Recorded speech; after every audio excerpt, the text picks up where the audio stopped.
اور ان کے پاس جو ہے وہ عربوں کے پاس وہ اس زمانے کی ماڈرن سواری گھوڑا. تو اس what is a historian what you actually have studied the major reasons behind the fall of Raja Daher. راجہ ڈاہر کا جو ہے نا وہ ملیٹریلی تو وہ ٹھیک تھے.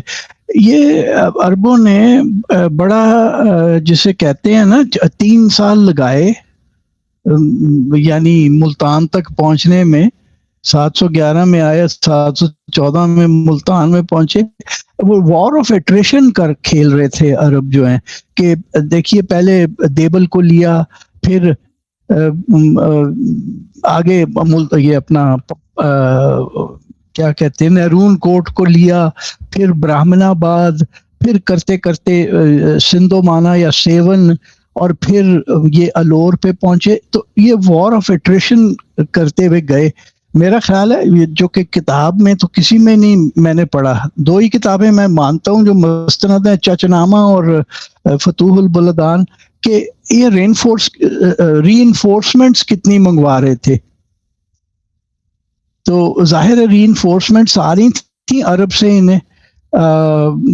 اور جہاں تک مجھے لگتا ہے کہ سندھ کے راجا کو راجپوتوں نے یہ جو تھے اپنے ادھر کے راجستھان کے, انہوں نے مدد کوئی نہیں کی, یہ خود ہی اکیلے ہی لڑ رہے تھے عربوں کے خلاف. تو پھر وہ آہستہ آہستہ 3 سال میں مطلب شکست ہو گئی. راجا بیچارہ اپنے دیش کی خاطر جان دے گیا. اور یہ والا ریزن تھا میجر کہ وہ ٹائپ آف اٹریشن وار لڑ رہے تھے, سلو جو ہے وہ پروسیڈ کر رہے تھے, اور جو ہے نا, اور اس میں مدد کا فیکٹر کتنا تھا. سنا ہے کہ راجہ ڈاہر کے خلاف جو ہے وہاں پہ ایک تو انہوں نے کہا تھا کہ ان کے جو کوئی بیوہ تھی عورت, اس نے مدد کے لیے پکارا, اور پھر دوسرا ریزن یہ دیا جاتا ہے کہ وہاں سے وہ ایز اے سیویئر جو وہاں مظلوم تھے راجہ ڈاہر کے, جنہوں نے مظالم ڈھائے تھے, اور اپنے کچھ پناہ دی ہوئی تھی راجہ ڈاہر کے, مطلب انہوں نے یہاں ادھر کچھ عربوں کے مخالفوں کو. راجہ ڈاہر کے کہیں ہمیں ہسٹری میں یہ نہیں ملتا کہ وہ ظالم تھا. یہ ایسے ہی وہ اشتیاق حسین قریشی جیسے جو 3rd کلاس سرکاری تاریخ دان تھے نا 1950 کی دہائی میں, یہ ان لوگوں کی ایجاد کی ہوئی باتیں. اور اس میں نبی بخش بلوچ صاحب کا بھی ہاتھ ہے ویسے خیر سے, کہ وہ ظالم آدمی تھا. کس ہسٹری سے ملتا ہے کہ وہ ظالم تھا؟ کہیں سے ظالم کا نہیں ملتا. یہ جو تو واضح ہے کہ جب اپنے حجاج کے زمانے میں مروان تھا نا خلیفہ, جب اس نے ایک بزیل نام کے جرنیل کو بھیجا, وہ قتل ہو گیا یہاں پہ, اور فوج کافی مطلب ماری گئی عربوں کی. تو اس نے منع کر دیا کہ نہیں جانا ہے کہ خرچہ بڑا ہوتا ہے. تو حجاج کا خط ہے جو کہ پریزروڈ ہے چچنامے میں بھی اور فتح البلدان میں بھی, کیونکہ فتح البلدان جو ہے وہ تو بنیاد ہی اس کی چچنامہ ہے. چچنامہ جیسے کہ میں کہتا ہوں وہ ایک وار ڈائری کے طور پہ لکھی گئی تھی, اور جب علی کوفی نے اس کو ترجمہ کیا تو اس نے تھوڑی سی ریسرچ بھی کی. وہ یہاں سندھ میں آیا, فارسی میں ترجمہ کرنے سے پہلے آ کے سندھ میں اس نے ریسرچ کی کہ جنگ کس طرح ہوئی. تو اس میں حجاج بن یوسف کہہ رہا ہے کہ میں تمہیں واپس بہت سارے پیسے لا کے دوں گا. عربوں کو بھنک پڑ گئی تھی کہ ملتان میں بڑی دولت ہے, اور کیا دیبل کوئی یا بھمبور کوئی غریب شہر تھا؟ بھمبور میں مطلب عربوں کے آنے سے 1000 سال پہلے سے ایسی تجارت ہو رہی تھی, اتنا بڑا شہر تھا وہاں پہ, تو پتہ نہیں کہاں سے امپورٹ ایکسپورٹ ہوتی تھی. تو وہ بھنک پڑ گئی تھی کہ دولت ہے ملتان کے سورج مندر میں. تو وہ اصل میرا ریزن تھا. وہ اصل میں سارا ایک من گھڑت باتیں کہ وہ سیویئر ہو گیا تھا, اور اس طرح کی باتیں جو ہے وہ it is all kind of you know nothing has to do with the reality. Muhammad Qasim کو سیویئر مان رہے تھے جی, وہ صرف وہی مان رہے تھے نا جو 705 عیسوی سے وہ عورتیں اور بزیل کی جو ناکام وہ تھی اپنی ایکسپیڈیشن, اس کے جو قیدی تھے, فوجی قیدی بھی رکھے ہوئے تھے انہوں نے یہاں پہ, وہی لوگ سیویئر مان رہے تھے. بس صرف یہ فرق تھا بعد میں آنے والے ترکوں میں سے اپنے محمد بن قاسم میں کہ یہ اس نے اس طرح سے ظلم کر کے جزیہ نہیں لیا جیسے ترک کرتے تھے. تو اچھا پھر یہ بتائیں آگے چل کے یہ ہم ان سے اپنی آئیڈینٹی جوڑنے والی باتیں, یا پھر وہی والی بات ہے نا, کیونکہ اس ٹائم تک ملتان تھا یا کچھ حصے تھے اوپر کے جو وہاں سے مسلمان ہونا شروع ہوا, تو پھر اصل جو میجر آپ کو کیا لگتا ہے کہ چینجز, تبدیلیاں جو یہ ترک لائے یا محمد بن قاسم کے بعد ہی ہونا شروع ہو گئی تھی؟ ہماری جو کلچرل چینج میجر جو ہے وہ کلچرل شفٹ اینڈ آئیڈینٹی جو ہمارا شفٹ تھا, اس کا کیا ریزن تھا؟ وہ آپ کو میں بتاؤں کہ جب تک کہ ابھی ترک نہیں نا آئے تھے تو, اور رومیلا تھاپر کو میں کوٹ کر رہا ہوں, اب رومیلا تھاپر کی جو کتاب ہے سومناتھ, اس میں وہ کہتی ہیں کہ یہ یہاں پہ سومناتھ میں حالانکہ یہ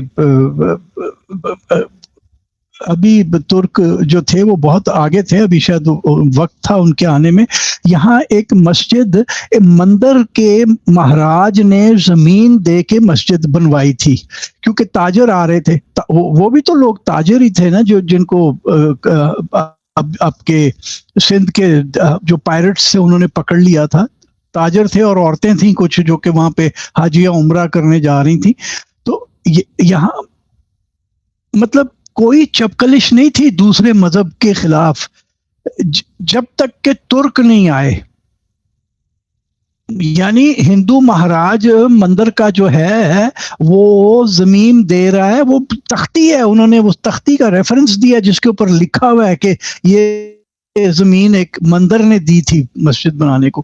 تب تک کام ٹھیک تھا بالکل, اور شاید اگر یہ جو ترک نہ آتے اور اسی طرح سے رہتے تو یہ والے حالات نہ بنتے جو بنے. ترکوں نے وہ جو سب سے بڑا بریک ڈالا نا کلچرل ہماری یہاں پہ سب کانٹیننٹ میں, وہ 999 میں جو ترک آنا شروع ہوئے, سبکتگین اور پھر اس کا بیٹا محمود اور وہ سارے منحوس لوگ, یہ انہوں نے کلچرل بریک ڈالا.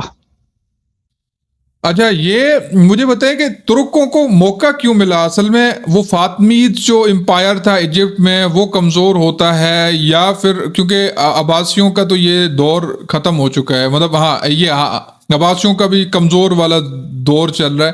تو what actually the reason behind the space جو ترکوں نے وہ لیا, اس کے کہاں سے وہ اسپیس ملتا ہے ان کو آگے آنے کا؟ اسپیس تو اسی لیے انہیں ملی نا کہ دیکھیے یہ عربوں کا جو فاطمی یا عباسی جو تھے ان کا اثر زیادہ دور تک نہیں تھا, ملتان سے آگے ان کا اثر نہیں تھا, اور آگے جو لوگ مسلمان ہو رہے تھے کیونکہ ترکوں کے آنے کے وقت تک بہت سارے مطلب شریف لوگ بھی آ گئے تھے مطلب اسلام کی پرچار کرنے کے لیے. تو جب یہ بالکل ہی ڈکے کر گئیں اور ان کی آپس کی اندر کی چپکلشیں, وہ آپ کے جو تھے اپنے اسماعیلی فاطمید ہو گئے تھے, ابھی اسماعیلی, وہ ان چپکلشوں کی وجہ سے کمزوریاں پڑ گئی ان کے اندر, اور پھر ترکوں نے رستہ دیکھ لیا. ترک تو ویسے ہی لوٹ مار کرتے تھے, پیچھے سے ہی لوٹ مار کرتے ہوئے آ رہے تھے. افغانستان میں بھی وہ لوٹ مار کرنے کے لیے ہی آئے تھے, پر دیکھا کہ غریب ملک ہے تو انہوں نے کہا کہ چلو آگے. انڈیا کی لیور تو بہت زیادہ تھی, یہاں کے مال دولت کا کس کو نہیں پتا تھا. ہاں تو یہ اصل میں اچھا ترکوں کے پاس جو ہے. اچھا پھر اس کے بعد جو نیکسٹ اسلام آتا ہے ترک, what the next game changer even you perceive in the history then and following up to that level? وہ جو بیچ میں جو گھاؤ تھا نا وہ پڑ گیا تھا, لگ گیا تھا, اور بابر کا آنا جو تھا وہ کوئی اتنا بڑی بات نہیں تھی کیونکہ مغلوں نے خاص کر کے اکبر نے تو بالکل ہی مطلب ڈیوائڈ نہیں رکھی ہندو مسلمان کے بیچ. اس کی تو سلطنت میں سب وہ ایک برابر ہی تھا. اور بعد میں مطلب یہ بھی تو وہ ترک منگولوں سے ہی تو جڑے ہوئے تھے نا. یہ بھی تو منگول تھے. یہ اس میں جہانگیر اور شاہ جہان نے جو ظلم ڈھائے خاص کر کے سکھوں کے اوپر, تو وہ تھوڑی سی آگے اس نے پھر مزید نقصان پہنچایا. یہاں سے سکھ موومنٹ مطلب جو شروع ہوئی, جو سکھوں کا مذہب نکلنے کی ریزن کیا تھی؟ شاہ جہاں کے جو ظلم ڈھانے کی کیا ریزن تھی؟ وہاں پہ کوئی ایتھنک ڈویژن تھی یا وہاں پہ ان کا جو میجر تھا وہ مطلب ریزن کیا تھی؟ وہاں پہ ان کی کوئی مخالف تحریکیں ابھر رہی تھی ادھر سے, یا ان کو کوئی علاقے انویڈ کرنے تھے؟ What was the reason behind? بس یہ, اور اس وقت دیکھیے سکھی ابھی ملیٹنٹ بھی نہیں تھی. سکھی تو ملیٹنٹ ہوئی جب گرو ارجن دیو کو قتل کیا گیا. تو یہ میرا خیال ہے ایک پریجوڈس تھا کچھ ان کے اندر, ہمایوں اس میں جہانگیر میں بھی اور شاہ جہان میں بھی. اچھا, تو اس ٹائم جیسے جو ہمایوں تھا وہ پھر اچھا اس ٹائم یہ شیر شاہ سوری کا زمانہ بھی بیچ میں آتا ہے, پھر ہمایوں ریبیک کرتا ہے, کم کرتا ہے, تو وہ لڑائیوں کا کیا ریزن تھا بیچ میں جو ہمایوں نکل کے آیا تھا پھر وہ انہوں نے کم بیک کیا تھا بعد میں؟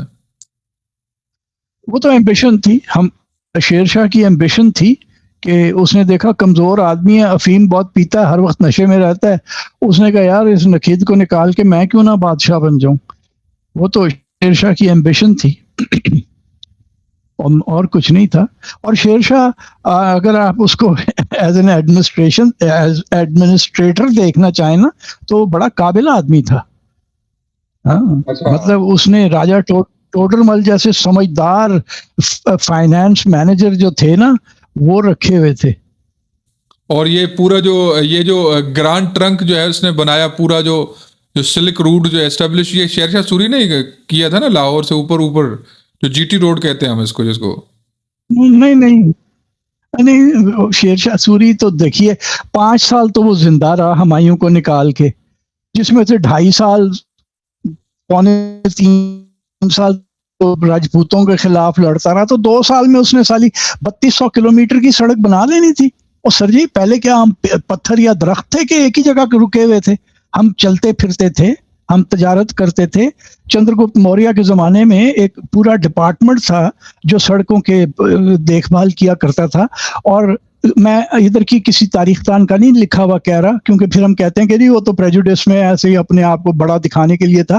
میگاستھنیز جو سفیر آیا تھا وہاں سے سلوکس نکٹور کے دربار سے چندر گپت موریہ کے دربار میں, اس کی جو کتاب ہے انڈیکا, اس میں وہ بتا رہا ہے کہ یہ دا رائل روڈ جسے وہ کہتا ہے, جسے ہمارے یہاں پہ اتر راج پاتھ کہتے تھے, جو کہ ناردرن رائل روڈ, وہ پاٹلی پتر سے پٹنہ سے چلتی ہے اور کابل تک جاتی ہے. وہ وہی سڑک ہے جسے ہم گرینڈ ٹرنک روڈ بعد میں کہتے ہیں. وہ پہلے سے بنی ہوئی تھی, پورا محکمہ تھا اس کو چلانے کے لیے. اس میں انجینئر تھے, کارپینٹرز تھے, ترخان, یہ اینٹ پتھر کا کام کرنے والے سارے لوگ تھے. یہ پھر وہی والی احساس محرومی ہے جو ہم شناخت سے بھی ہم نے کارگزاریاں کی ہیں, اپنی شناخت بھی وہ جوڑ دی ہے اس سے, اپنی ہر چیز وہ شاہی, غوری, غزنی, یہ وہ والی کہانی ہے ساری. ہاں ہم کیوں ایکنالج کریں, ہم الحمدللہ مسلمان ہو گئے ہیں, ہم کیوں ایکنالج کریں کہ ایک بڑا بادشاہ چندر گپت موریہ کے نام کا اور پھر اشوک کے نام کے بھی گزرے ہیں جنہوں نے اچھے اچھے کام کیے پہلے. تو وہ کسی دیکھیے ہمارے منہ میں تو یہ کسی بیوقوف انگریز نے لکھا ہے, مجھے اب یاد نہیں ہے کہ کس نے لکھا ہے, لیکن اس نے دیا کہ grand trunk road Sher Shah Suri نے بنائی ہے. ہم نے بنا سوچے وہی آلاپ چالو کر دیا. مطلب اس پہ کوئی میں واقعی میں پہلی بار سن رہا ہوں انیسٹلی کہ یہ گرینڈ ٹرسٹ جو ہے وہ، کیونکہ ہم نے تو وہی لی ہے نا کہ شناخت بھی ہم سے اس سے الحمدللہ مسلمان ہو گئے، تو ساری ترقی جو ہے وہ محمود غزنوی، شیر شاہ سوری اور انہوں نے ہمیں اس کانٹیننٹ میں جو بھی ہم ہیں آج ان کی وجہ سے، تو میں پہلی بار سن رہا ہوں کہ گرانڈ ٹرنک جو ہے وہ شیر شاہ سوری مطلب اس طرح کے منسوب نہیں کر سکتے ہم. ہاں بالکل، یہ دیکھیے وہ مسلمان تھا نا جی. ہم نے تو دیکھیے جب ہم مسلمان ہو گئے اور خاص کر کے جب پاکستان بننے کے بعد اشتیاق قریشی جیسے ہم نے تاریخ دان جو ہیں پیسوں پہ پال لیے، تو پھر انہوں نے تو اسی قسم کے الاپ لکھنے تھے، اور وہ ہم بالکل نہیں ماننا چاہتے تھے کہ پہلے بھی کچھ ٹھیک تھا. یہاں پہ اسلام آنے سے پہلے ہم نے تو اسلام آیا تو ہم نے شروع کیا کہ جی انڈیا کی تاریخ اسلام آنے سے چالو ہوئی. اب ہمیں کیونکہ وہ آپ کی آواز ٹھیک نہیں آ رہی تھی، جو آپ وہ انگریز اور جو وہ آپ جو وہ دے رہے تھے، جو ریفرنس دے رہے تھے تاریخی بک کا، وہ دوبارہ دے دیں تاکہ وہ یہ کلیئر آ جائے کہ شیر شاہ سوری کی جو اور یہ گرانڈ ٹرنک جو وہ کنسٹرکشن والے کہ جو گرینڈ ٹرنک روڈ ہے، ہمیں تو شیر شاہ سوری کے بیٹے دینہ ہم نے تو کیا اس سے پہلے ہم سفر نہیں کیا کرتے تھے ہمارے لوگ؟ مطلب ہمارے یہاں سے گریکس آپ کو پہلی صدی عیسوی کے اندر لکھ کے دے رہے ہیں کہ آپ کے یہاں کتنی سڑکیں ہیں اور کہاں کہاں جاتی ہیں اور آپ کے جہاز ران کہاں کہاں جاتے ہیں. یہ جو چندر گپت موریہ کے زمانے میں ایک جو وہاں گریس سے آیا تھا سفیر میگستنیز، اس نے ایک پوری کتاب لکھی. وہ 12-15 سال یہاں پہ رہا سفارتکار کے طور پہ اور چندر گپت موریہ کے دربار میں، اور اس نے وہ کتاب میں اس نے ہمیں بتایا کہ جناب جو پاٹلی پتر یا پٹنہ جو ہے وہاں سے ایک سڑک جاتی ہے، اس کا رستہ کیا ہے، وہ دلی سے ہوتی ہوئی وہاں سے پار کرتی ہے، پھر کدھر جاتی ہے، پھر کدھر جاتی ہے اور پھر کابل جاتی ہے. وہ روڈ کا ہمیں بتا رہا ہے، اور وہ ہمیں یہ بھی بتا رہا ہے کہ نہ B&R ہوتا تھا نا، بلڈنگز اینڈ روڈز، ایک روڈز ڈپارٹمنٹ تھا جو کہ جس میں انجینئر تھے، سٹون میسنز تھے، کارپنٹرز تھے، یہ لوہار تھے، یہ سارے لوگ تھے سڑک کو ٹھیک ٹھاک رکھنے کے لیے. اور سڑک جو ہے نا، جیسے یہ ہماری موٹر ویز اب ریزڈ ہوتی ہیں نا، اس کے اوپر ریزڈ روڈ بیڈ ہے. یہ چندر گپت کے زمانے میں یہ سڑک کا روڈ بیڈ جو تھا وہ اونچا تھا زمین سے، کہ ساون بھادوں میں جب بارش پڑے تو سڑک ڈوب نہ جائے. مطلب اتنا کچھ ہو رہا تھا. اور شیر شاہ سوری کے پاس 5 سال میں، جس میں سے 3 سال تو اس نے ان کے ساتھ لڑنے میں لگا دیے، 2 سال اپنے راجپوتوں کے خلاف، تو 3200 کلومیٹر کی سڑک بنا لی. ہم سے آج تک نہیں بنی 10 کلومیٹر کی ایک وہ سرنگ بنانے میں ہم نے 60 سال لگا دیے تھے، تو شیر شاہ سوری بنا گیا 3200 کلومیٹر لمبی سڑک 3 سال میں ہے جی. 5 سال تھی اس کی حکومت. بڑا زبردست. اور اجے سر پھر آگے جو اورنگزیب عالمگیر کا زمانہ ہے، وہ سارا انڈیا میں ریوٹس کا زمانہ ہے، وہاں سے اچھا یہ ہندو مسلم نفرت یا جو ہم آئیڈینٹی کی تلاش میں ہوتے ہیں نا، یہ جو ہم کسی نہ کسی طرح سے، یہ کہاں سے شروعات ہوتی ہے؟ انگریزوں نے آ کے کیا ہے یا اس سے پہلے ہی ہم ہندو مسلم ڈویژن تھی یا کچھ اس طرح کے معاملات تھے؟ اورنگزیب نے بڑی کوشش کی، مطلب ہندو مسلمان ڈیوائیڈ کی، کریٹ کرنے کی. وہ تو بہت وہ پرانے زمانے کا ضیاء الحق تھا، بہت بدذات آدمی تھا. لیکن میں آپ کو ایک بات بتا دوں جی کہ جب یہ ختم ہوا نا مغلوں کا دور، اور پھر تو جسے زمانہ طوائف الملوکی کہتے ہیں، خاص طور پہ پنجاب میں وہ آنے شروع ہو گئے. پہلے وہ ترک جو تھا نادر شاہ، اس نے لوٹ مار شروع کر دی. اس کے بعد اس کا لے پالک جو تھا احمد شاہ سدوزئی، اس نے لوٹ مار شروع کر دی. وہ مہاراجہ رنجیت سنگھ نہ ہوتا تو وہ آتے جاتے رہتے، وہ تو مہاراجہ رنجیت سنگھ کی وجہ سے ان کا آنا جانا ختم ہوا. اس میں اس وقت کوئی ایسی ڈیوائیڈ نہیں تھی. مہاراجہ کی فوج میں وہ تھے افسر جو کہ مسلمان تھے، اس کا ایک توپ خانے کا بریگیڈیئر لیول کا ایک آدمی، میں نام بھول گیا جی، میاں کیا، میں ابھی مجھے نام نہیں یاد، تو وہ اس کی فوج میں تھا. یہ فقیر فیملی کے جو فقیر سید عزیز الدین، فقیر سید، تین بھائی جو تھے وہ اس کی سول حکومت میں سروس کر رہے تھے. ایک گورنر لگے ہوئے تھے ان میں سے ایک بھائی جو تھے. تو وہاں تو ایسی ہمیں کوئی نہیں نظر آتی. وہ بعد میں ہم نے بہت ساری باتیں بنائی. مجھے اب یہ نہیں پتا کہ اس میں کتنی سچائی ہے کہ مہاراجہ رنجیت سنگھ نے بادشاہی مسجد میں گھوڑے بندھوا دیے یا وہ کچھ اس قسم کی کوئی اور حرکتیں اس نے کی. لیکن اس وقت کوئی ایسی نفرت نہیں تھی. جو یہ نفرت کا بیج بویا ہے نا، یہ انگریزوں نے 1857 کے بعد بویا ہے. وہ تھا ایک اور بریک، وہ گیم چینجر تھا 1857 کی جو لڑائی تھی. اور اس میں چونکہ سکھ تو نہیں تھے اس جنگ آزادی کے اندر شامل، سکھ تو نئی مہاراجہ رنجیت سنگھ کی سلطنت ڈیزالو ہوئی تھی، وہ سکھ ڈی موبلائز ہوئے. انگریزوں نے دیکھا کہ یار یہ ٹرینڈ فوجی ہیں، یورپینز نے انہیں ٹرین کیا ہوا ہے، انہوں نے دھڑا دھڑ انہیں فوج میں بھرتی کر لیا.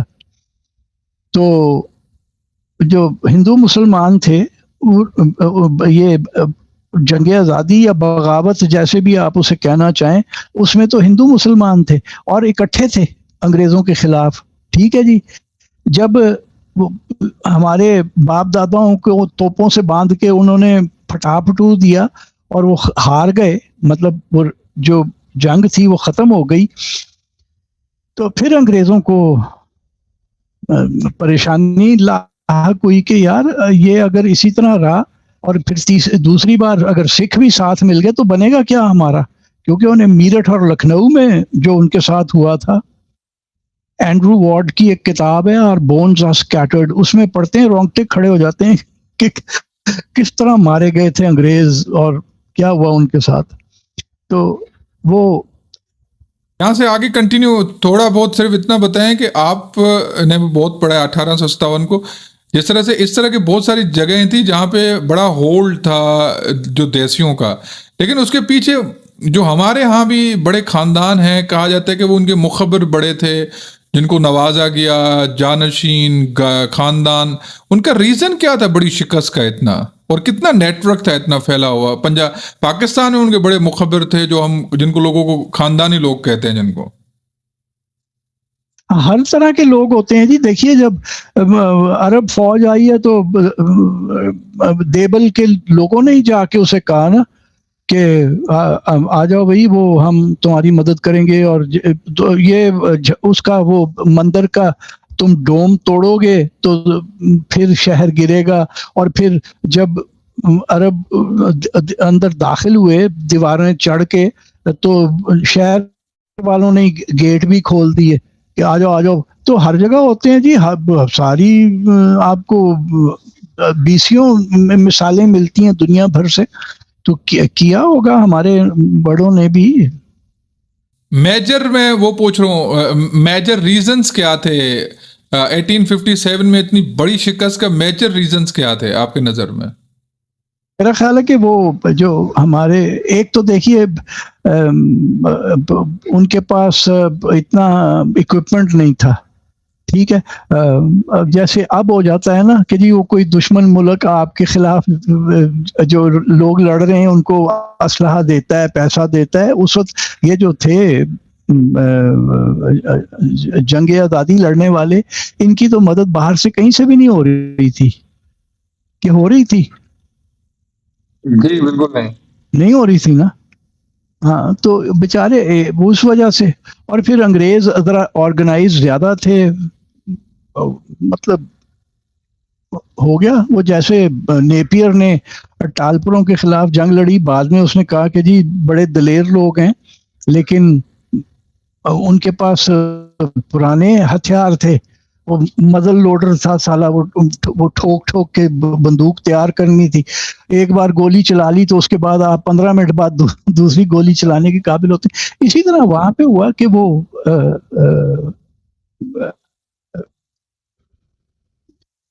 اکوپمنٹ کی کمی, ریسورسز کی کمی, تو ہار گئے. ہاں بالکل, مطلب ابھی میں وہ کنکلوژن کے اور پارٹیشن پر آئیں گے تھوڑا, بس اس کو لاسٹ میں جا رہے ہیں. کچھ لوگ جیسے آپ ہی کہتے ہیں, کچھ لوگ کہتے ہیں کہ 1857 سے ہی جو ہے وہ تقسیم ہند کی بنیادیں پڑھنا شروع ہو گئی تھیں. تو کس طرح سے ہوا کام بعد میں, یہ جو ہندو مسلم ڈویژن مذہب آگے چل کے پارٹیشن تک کہاں پہنچی, کام کیسے پہنچا کام, تاکہ ہم ود ان 100 ایئرس یا بعد میں آ کے پھر کون سے, جیسے ہم نے آگے وہ نفرتیں اور اس طرح کے جو بنیادی جو انسٹیٹیوٹ سنا ہے, دارالعلوم دیوبند یا اس طرح کے بڑے انسٹیٹیوٹس بھی پھر انگریزوں نے ہی بنائی. یہ مت ہے, حقیقت ہے, یا کس طرح سے پھر انہوں نے نفرت پہ کام کیا, ہندو مسلم کے نفرت پہ؟ دیکھیے وہ ڈیوائیڈ انہوں نے تب پیدا کرنی شروع کی نا 1857 کے بعد, کہ یہ ٹو نیشن تھیوری ایجاد کی. یہ جو کنسٹرکٹ ہے ٹو نیشن تھیوری, یہ کنسٹرکٹ انہوں نے ہمیں یہ ہمارے منہ میں ڈال دیا کہ بھائی وہ تم لوگ ان سے فرق ہو. اور پھر 50 سال انہوں نے کام کیا. 1920s میں آ کے جب انہوں نے یہاں بہت لوگ کوشش کر رہے تھے ہندو مسلم ایک کیا, لیکن بیچ میں یہ بھی تھا, یہ زیادہ طاقتور انگریزوں کی جو وہ تھی اسکیم, وہ زیادہ طاقتور تھی کہ ان کو ڈیوائیڈ کر کے ہی چھوڑنا ہے. اور انہوں نے ہمیں یقین دلا دیا کہ ہم جو مسلمان ہیں, ہماری روٹی بھی فرق ہے, ہمارے کپڑے بھی فرق ہیں, ہماری شکلیں بھی فرق ہیں, ہمارے پتہ نہیں یہ بھی فرق ہے وہ بھی فرق ہے. کون سا فرق تھا؟ 1000 سال میں تو پہلے کوئی کسی نے ٹو نیشن تھیوری نہیں ایجاد کی. جنگ آزادی 1857 کے بعد ٹو نیشن تھیوری بھی بن گئی جناب. تو انگریزوں نے یہ اس میں ایک بڑا پارٹ پلے کیا, یہ اس کو خرابے کو آگے بڑھانے کے لیے. اچھا, پھر تقسیم ہند والی بات آگے چل کے, مطلب اس کے اثرات یا اس کی جو ساری جو ہماری ابھی recent history is the partition, that is a major game changer. How do you see the مطلب partition as a game changer?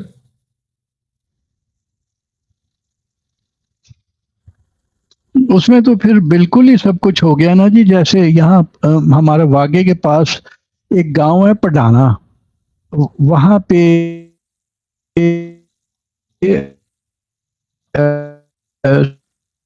Sindhu